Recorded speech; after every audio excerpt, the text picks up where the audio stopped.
सर्व सेवक सेविका आणि बालसेवकांना माझा नमस्कार।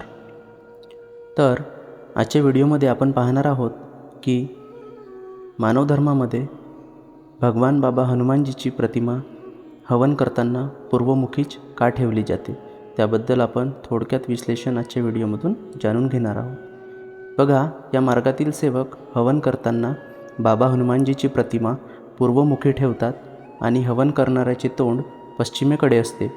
सूर्य पूर्वेला निघत असल्यामुळे पूर्व दिशा नेहमी प्रकाशमय असते। परमेश्वर हा प्रकाशमय आहे। पश्चिमेला सूर्य मावळत असल्यामुळे अंधार पडतो। त्याचप्रमाणे मानव आपल्या जीवनात काही कारणास्तव बुडतो आणि त्याचे जीवन अंधकारमय बनते।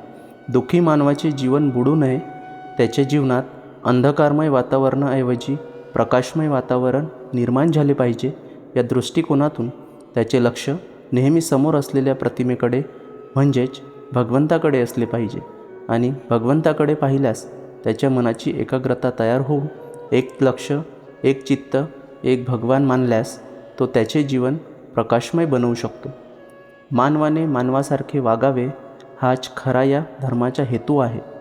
मानवाचे जीवन त्यागमय असून दया, क्षमा, शांती हे गुण त्याच्यात निर्माण होऊन सत्य, मर्यादा, प्रेम याचे आचरण त्याने सर्वांबरोबर केले पाहिजे।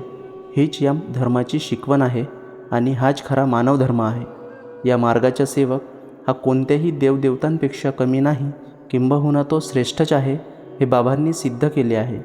त्या सर्व देवदेवताही मानव होत्या, परमेश्वर नव्हत्या, असे बाबांनी सांगितले आहे। तर सेवकांनो, आपल्याला व्हिडिओ आवडल्यास व्हिडिओला लाईक करा आणि जास्तीत जास्त शेअर करून माझ्या या यूट्यूब चॅनलला सबस्क्राईब करा। सर्वांना माझा नमस्कार।